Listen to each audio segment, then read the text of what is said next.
উদ্বেগের সাথে লক্ষ্য করতেছি বাংলাদেশে প্রতিনিয়ত ধর্ষণের হার বাড়তেছে। আমাদের মা বোনেরা নিজেদের বাসা নিরাপদ না, শপিং মলে নিরাপদ না, কোথাও ঘুরতে গেলে নিরাপদ না, রাস্তায় তারা একা বের হতে ভয় পাচ্ছে। আমরা এই নিরাপত্তাহীনতার দেশ চাই না।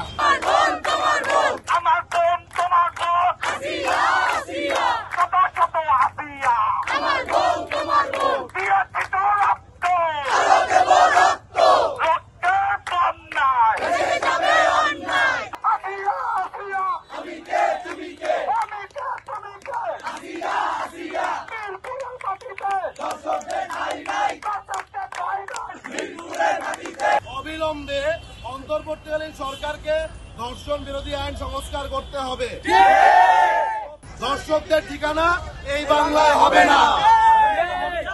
আমার বোন যেন, আমার মা যেন, আমার কাছের মানুষগুলো যেন রাস্তায় একা বাইরে বের হতে ভয় না পায়, নিরাপত্তাহীনতায় না ভুগে। আমরা ইন্টারিম সরকারকে বলতে চাই, বাংলাদেশের আইন বিষয়ক উপদেষ্টাকে বলতে চাই এবং স্বরাষ্ট্র উপদেষ্টাকে বলতে চাই, আপনাদের প্রশাসনকে অ্যাক্টিভ করুন, মাঠে নামান, আমাদের বোনদেরকে নিরাপত্তা দিন। যদি নিরাপত্তা না দিতে পারেন গদি ছেড়ে দিন। যদি প্রশাসন এই ধর্ষকদের বিরুদ্ধে এবং ধর্ষণের বিরুদ্ধে প্রত্যেকটা ধর্ষণের ঘটনাকে পুঙ্খানুপুঙ্খ তদন্ত করে আগামী 15 দিনের মধ্যে বিচারের আওতায় না আনে আমরা পুরো বাংলাদেশ ব্লকেট ঘোষণা করব।